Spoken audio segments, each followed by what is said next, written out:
definition of what a salvage timber sale is, and in section 2001A3, a salvage timber sale is defined as a timber sale for which an important reason for entry includes the removal of disease or infested, dead, damaged, or downed trees, or trees affected by fire or imminently susceptible to fire or insect attack. And so that is the language, again, that went through without any review by the forestry community or professionals as the definition of what would be an appropriate salvage timber sale. Salvage to Plum Creek is timber that is already dead or is in imminent danger of dying. Okay, I'll give you the definition that's in the salvage bill itself, because that's what we're operating on right now. And that definition is timber sale activities that constitute the removal of dead, diseased, damaged, or downed timber.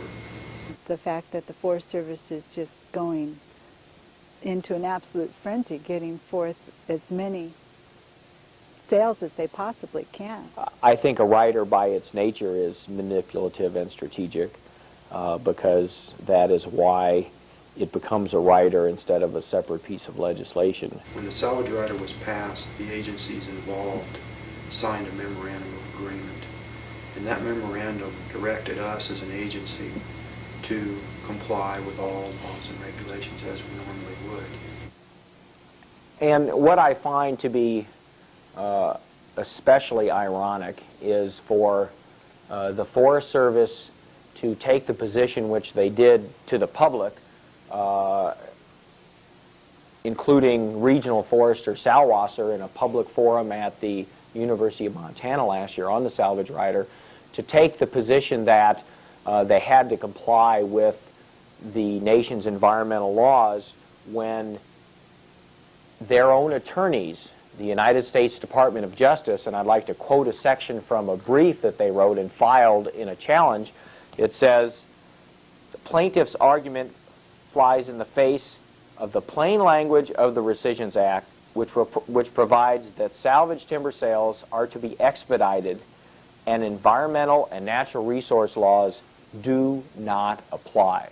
So this is what the government's attorneys are saying about the Rescissions Act, and for the Forest Service to then try to tell the public that they really have to comply with all of the environmental laws, somebody is not telling the truth. Forest Service has followed all the same environmental practices they have for the last several years. The Clinton administration did send a memorandum instructing the Forest Service to comply with laws with regard to the salvage rider, and that's nothing different than what we've seen for the last 20, 30, 40 years. The Forest Service has always been required to obey the law. The difference now is that there has been an exemption in a law that supersedes the previous environmental laws, and even though it's forest policy to obey the law, if they don't, citizens have no legal recourse to force them to obey the law.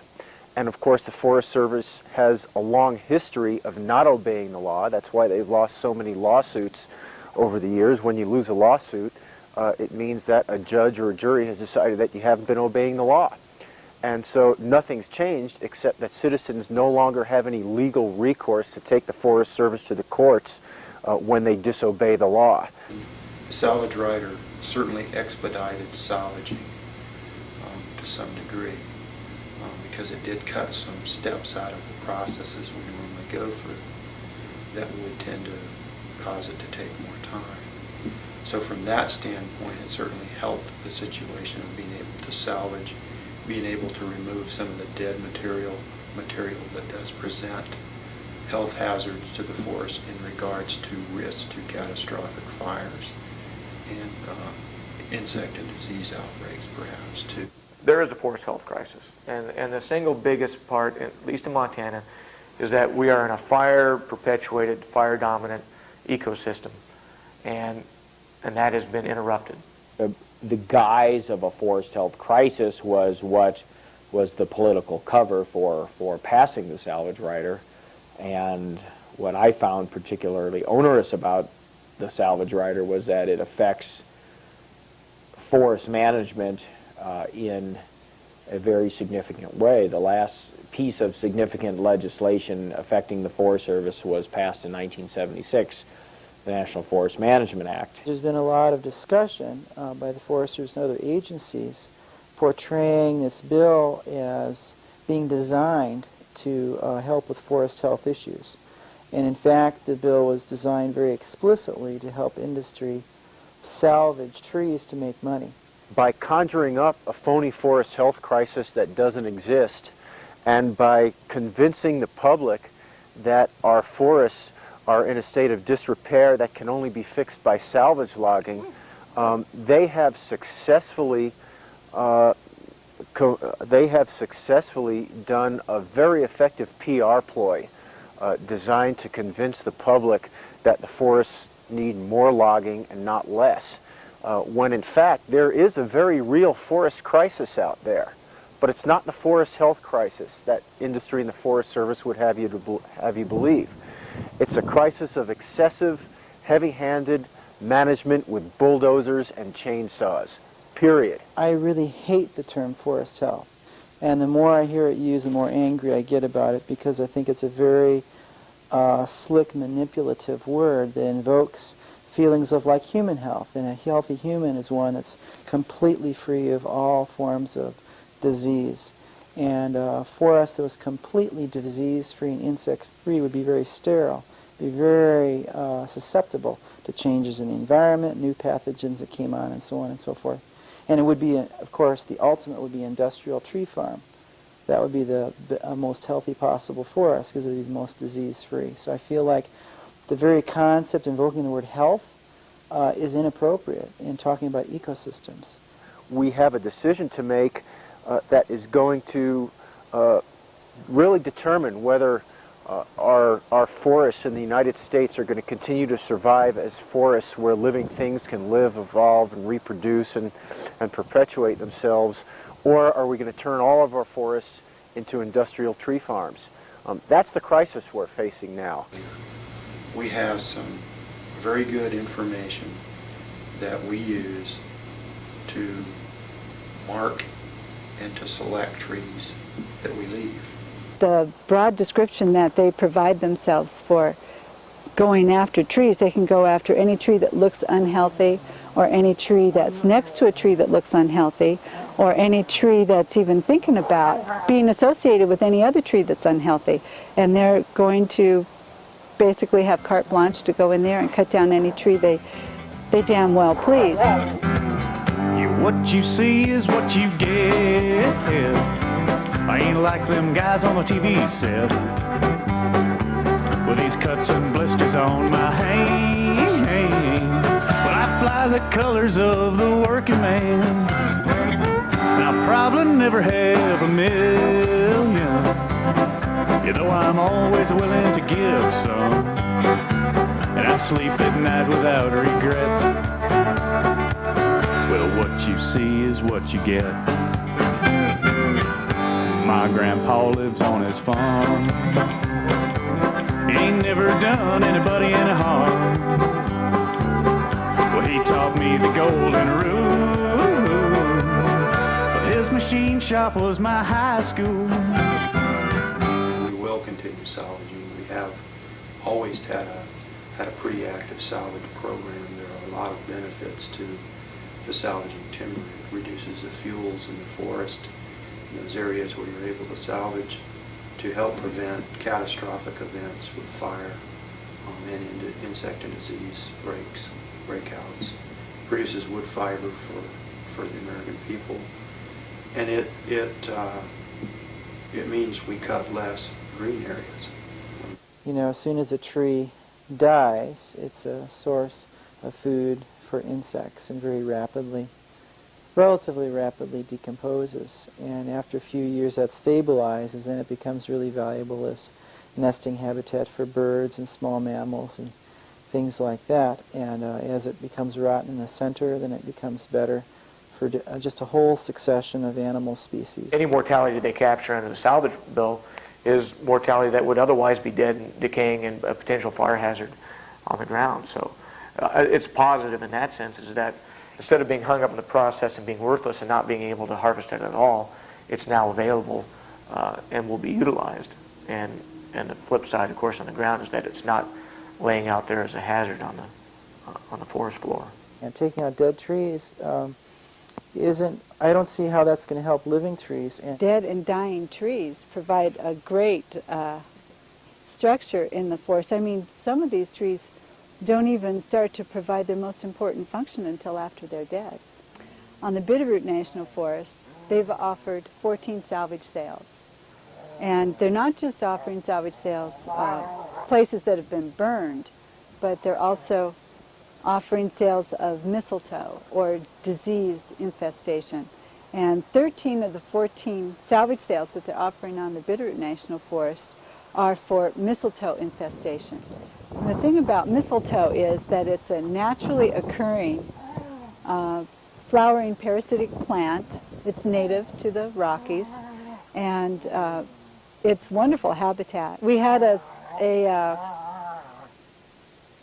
town meeting with the Forest Service and some of the people in timber and various environmentalists who showed up to talk about these salvage sales. And a woman in the audience asked all of the district rangers on the Bitterroot National Forest who were there exactly what was the function of mistletoe in the ecosystem. And not a single one of them knew what role the mistletoe played in the ecosystem. None of them could answer that question. Yet they were all prepared to offer 13 salvage sales because of mistletoe infestation. And so we know that ecosystem management is not based on science. I don't know for sure if it actually kills the tree. My experience is it tends to just clump up the branches, and in younger stands it can cause some real distortions in the growing characteristics. Maybe it does kill the tree. I'm not a silviculturalist. So. Tax dollars have been spent in the terms of millions to study this species for the last 30 years. And Frank Hawksworth has written many books on dwarf mistletoe. This is readily available information in any forestry library. You know, we know the life cycle, we know what it does. Been extensive studies, most regions of the western U.S. And yeah, it's a parasite, it's a vascular plant, and it forms these witches' brooms, and so it does divert some of the energy of the tree to the production of those branches, but it very rarely kills the tree. You know, it stunts the growth slightly. 13 of the sales were for mistletoe. The other sale is a salvage sale of a fire that was set by the Forest Service on a hot, windy day, and it got away from them, and then it got away from them again, and they ended up burning 1,800 acres. And now they want to go in there and salvage it. Most of the fire salvage instances,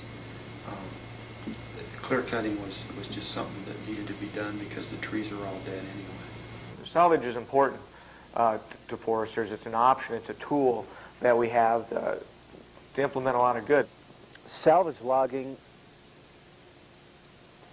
is something that sounds good to people who don't understand how forest ecosystems work. The Forest Service and industry would have you believe that we've got dead and dying trees out there from either insects or wildfire, and of course all these things are natural processes with which our forests have evolved, and many species are dependent upon the dead wood produced by insects and fire. But a lot of people don't understand that, and the fact of the matter is that salvage logging, particularly in post-fire areas, is the most destructive type of logging simply because the ground after a fire is in a particularly fragile state. It fills a niche, and we understand the reason for the need for salvage because it's helping improve some forest health issues. But, you know, we try and help out where we can. I think more and more people are coming to the conclusion that it would be a lot wiser to start treating our public forest lands, our national forests, as reservoirs for natural processes and for native biological diversities to maintain all of the processes that promote the perpetuation of life, of all the species that have been here since time immemorial. I think it's very foolish to trade off the only chance we have for living, evolving, functioning forest ecosystems for a small percentage of our annual wood supply. So that's a problem, is that people are trying to make this a very simple issue. And from an ecological standpoint, it is not. And that's one thing that the Forest Service just really has not paid any attention to, is the bigger picture.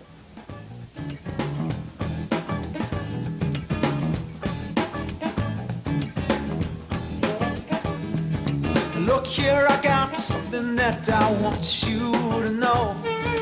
I'm gonna make it simple just for you. I ain't making promises that I don't plan to keep. I know you feel the same way too. I don't wanna fight you, but I don't see it your way. We got here a situation, I hate to say. Looks like it's Judgment Day. Judgment Day.